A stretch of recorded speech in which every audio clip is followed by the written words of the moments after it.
So I want to start by offering you a free, no-tech life hack. And all it requires of you is this, that you change your posture for 2 minutes. But before I give it away, I want to ask you to right now do a little audit of your body and what you're doing with your body. So how many of you are sort of making yourselves smaller? Maybe you're hunching, crossing your legs, maybe wrapping your ankles. Sometimes we hold on to our arms like this. Sometimes we spread out. I see you. So I want you to pay attention to what you're doing right now. We're going to come back to that in a few minutes, and I'm hoping that if you sort of learn to tweak this a little bit, it could significantly change the way your life unfolds.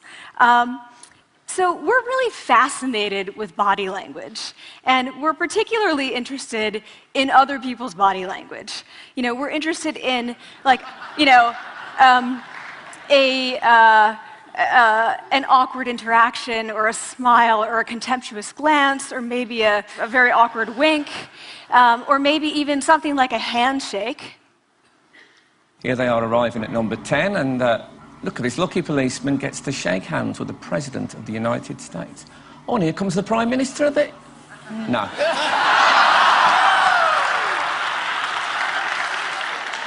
So a handshake, or the lack of a handshake, can have us talking for weeks and weeks and weeks, even the BBC and the New York Times. So obviously, when we think about nonverbal behavior or body language, but we call it nonverbals as social scientists, it's language. So we think about communication. When we think about communication, we think about interactions. So what is your body language communicating to me? What's mine communicating to you? And there's a lot of reason to believe that this is a valid way to look at this. So social scientists have spent a lot of time looking at the effects of our body language or other people's body language on judgments. And we make sweeping judgments and inferences from body language.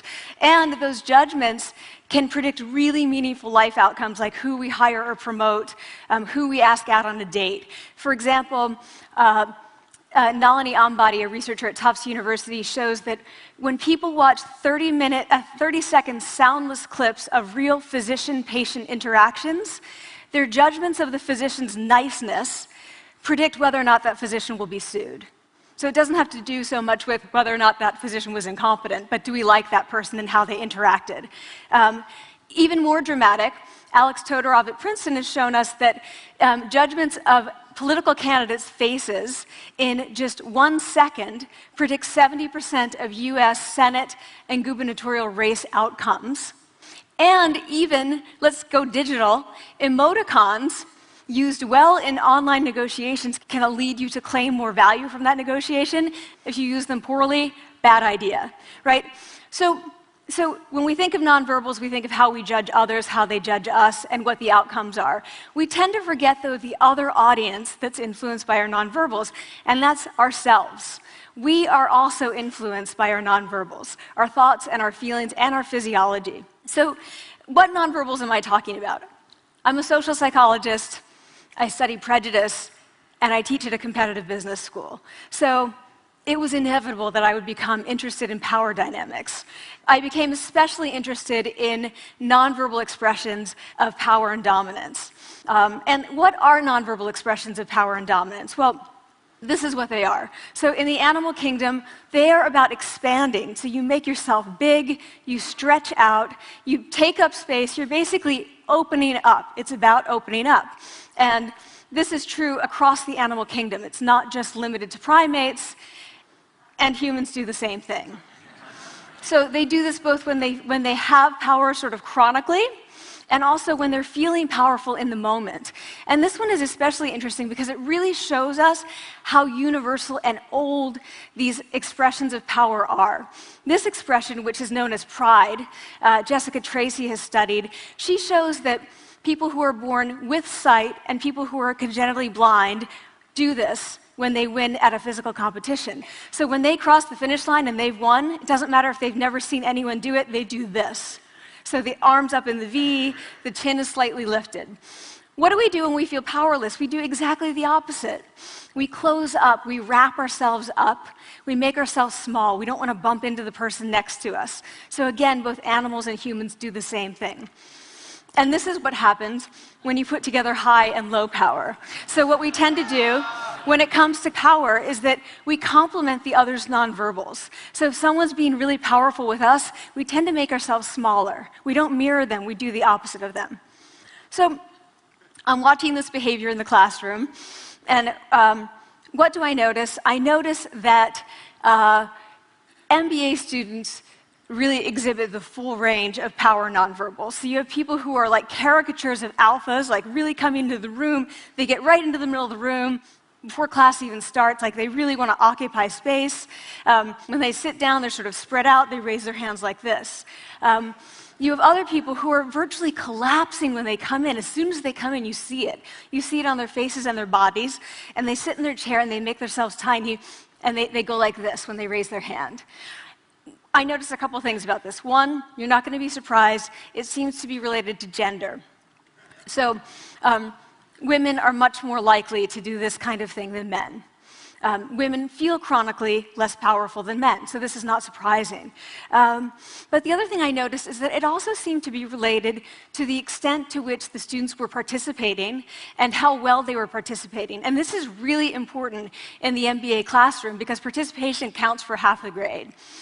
So business schools have been struggling with this gender grade gap.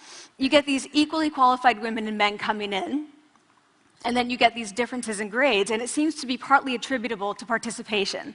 So I started to wonder, okay, so you have these people coming in like this, and they're participating. Is it possible that we could get people to fake it, and would it lead them to participate more? So my main collaborator, Dana Carney, who's at Berkeley, and I really wanted to know, can you fake it till you make it? Like, can you do this just for a little while and actually experience a behavioral outcome that makes you seem more powerful? So we know that our nonverbals govern how other people think and feel about us. There's a lot of evidence, but our question really was, do our nonverbals govern how we think and feel about ourselves? There's some evidence that they do. So, for example, when we smile when we feel happy, but also when we're forced to smile by holding a pen in our teeth like this, it makes us feel happy. So it goes both ways. When it comes to power, it also goes both ways. So when you feel powerful, you're more likely to do this, but it's also possible that when you pretend to be powerful, you are more likely to actually feel powerful. So the second question really was, so we know that our minds change our bodies. Is it also true that our bodies change our minds? And when I say minds, in the case of the powerful, what am I talking about? So I'm talking about thoughts and feelings and the sort of physiological things that make up our thoughts and feelings. And in my case, that's hormones. I look at hormones. So what do the minds of the powerful versus the powerless look like? So powerful people tend to be, not surprisingly, more assertive and more confident, more optimistic. They actually feel that they're going to win even at games of chance. They also tend to be able to think more abstractly. So there are a lot of differences. They take more risks. There are a lot of differences between powerful and powerless people. Physiologically, there also are differences on two key hormones, testosterone, which is the dominance hormone, and cortisol, which is the stress hormone. So what we find is that high-power alpha males in primate hierarchies have high testosterone and low cortisol, and powerful and effective leaders also have high testosterone and low cortisol. So what does that mean? When you think about power, people tended to think only about testosterone because that was about dominance.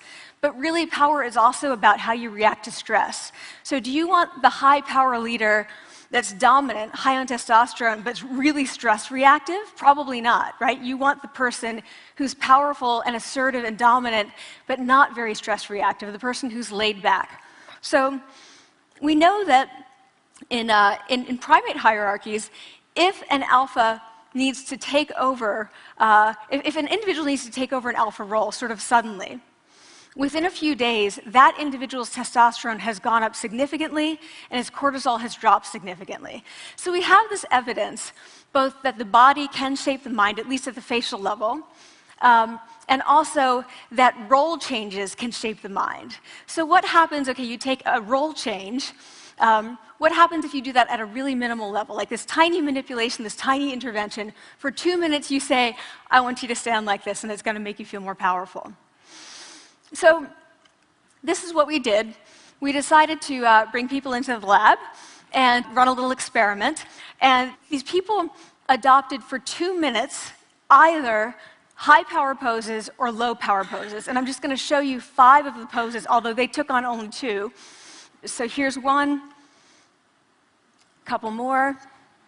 This one has been dubbed the Wonder Woman by the media. Here are a couple more. So you can be standing or you can be sitting. And here are the low power poses. So you're folding up, you're making yourself small. This one is very low power. When you're touching your neck, you're really kind of protecting yourself. So this is what happens. They come in, they spit into a vial. We, for 2 minutes, say, you need to do this or this. They don't look at pictures of the poses. We don't want to prime them with the concept of power. We want them to be feeling power, right? So 2 minutes they do this. We then ask them, how powerful do you feel on a series of items? And then we give them an opportunity to gamble. And then we take another saliva sample. That's it. That's the whole experiment. So this is what we find. Risk tolerance, which is the gambling. What we find is that when you're in the high power pose condition, 86% of you will gamble. When you're in the low power pose condition, only 60%. And that's a pretty whopping significant difference. Here's what we find on testosterone.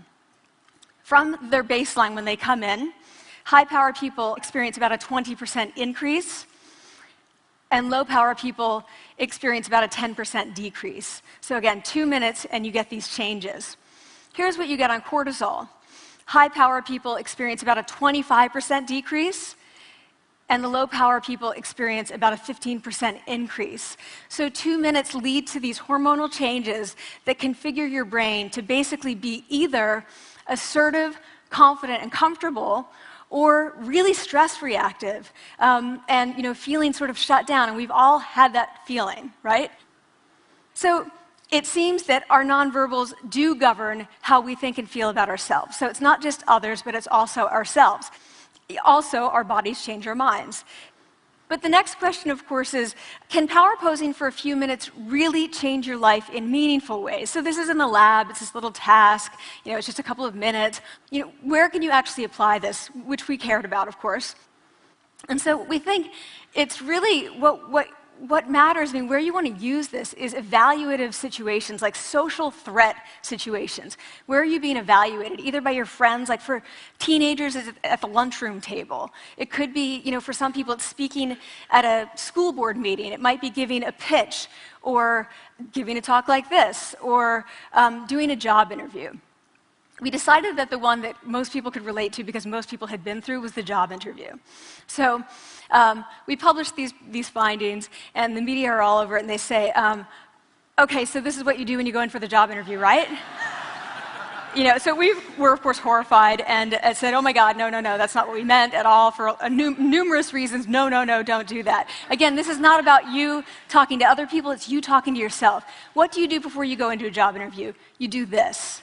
Right? You're sitting down, you're looking at your iPhone or your Android, not trying to leave anyone out. You're looking at your notes, you're hunching up, making yourself small, when really what you should be doing maybe is this, like in the bathroom, right? Do that, find 2 minutes. So that's what we want to test, okay? So we bring people into a lab, and they do either high or low power poses again. They go through a very stressful job interview. It's 5 minutes long. They are being recorded, they're being judged also, and the judges are trained to give no nonverbal feedback. So they look like this. Like, imagine this is the person interviewing you. So for 5 minutes, nothing. And this is worse than being heckled. People hate this. It's what Marianne LaFrance calls standing in social quicksand. So this really spikes your cortisol. So this is the job interview we put them through, because we really wanted to see what happened. We then have these coders look at these tapes, 4 of them. They're blind to the hypothesis, they're blind to the conditions. They have no idea who's been posing in what pose. And they end up looking at these sets of tapes, and they say, oh, we want to hire these people, all the high power posers. We don't want to hire these people. We also evaluate these people much more positively overall. But what's driving it? It's not about the content of the speech. It's about the presence that they're bringing to the speech. We also, because we rate them on all these variables related to sort of competence, like how well structured is the speech? How good is it? What are their qualifications? No effect on those things. This is what's affected, these kinds of things.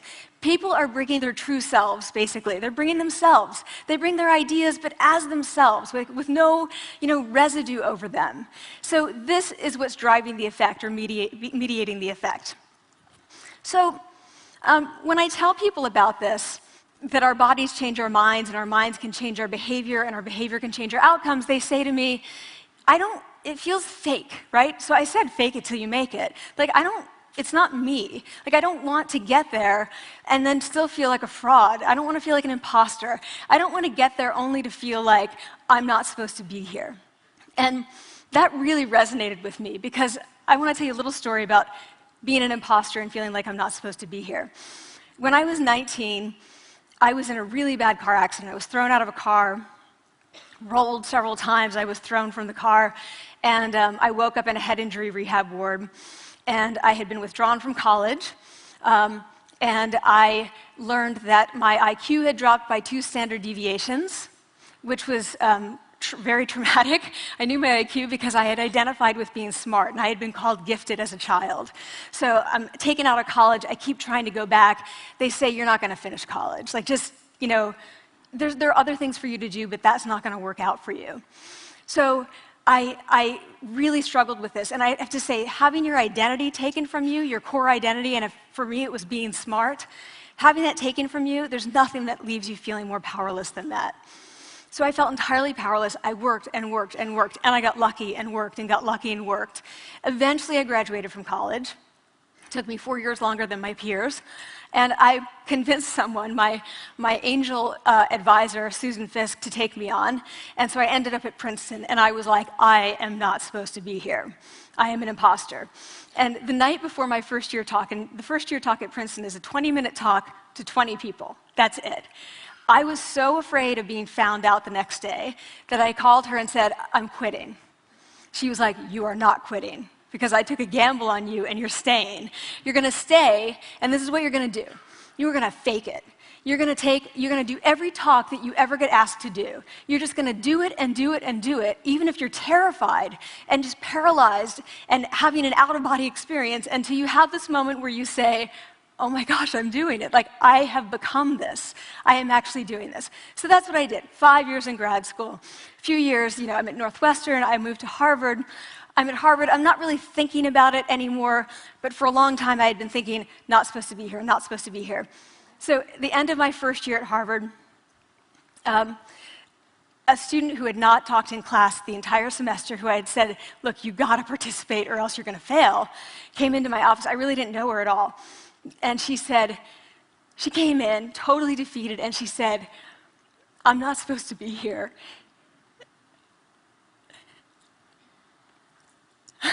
And that was the moment for me, because 2 things happened. One was that I realized, oh my gosh, I don't feel like that anymore.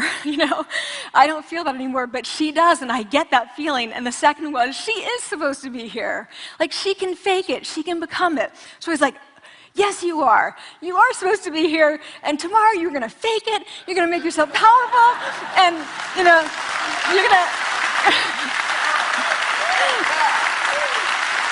and you're going to go into the classroom, and you are going to give the best comment ever, And she gave the best comment ever. And people turned around, they were like, oh my God, I didn't even notice her sitting there, She comes back to me months later, and I realized that she had not just faked it till she made it, she had actually faked it till she became it. So she had changed. And so I want to say to you, don't fake it till you make it. Fake it till you become it. It's not do it enough until you actually become it and internalize. The last thing I want to leave you with is this. Tiny tweaks can lead to big changes. So this is 2 minutes. 2 minutes, 2 minutes, 2 minutes. Before you go into the next stressful evaluative situation, For 2 minutes, try doing this in the elevator, in a bathroom stall, at your desk behind closed doors. That's what you want to do. Configure your brain to cope the best in that situation. Get your testosterone up, get your cortisol down. Don't leave that situation feeling like, oh, I didn't show them who I am. Leave that situation feeling like, oh, I really feel like I got to say who I am and show who I am. So I want to ask you first, both to try power posing, and also I want to ask you to share this science, because this is simple. I don't have ego involved in this. Give it away. Share it with people, because the people who can use it the most are the ones with no resources and no technology and no status and no power. Give it to them, because they can do it in private. They need their bodies, privacy, and 2 minutes, and it can significantly change the outcomes of their life. Thank you.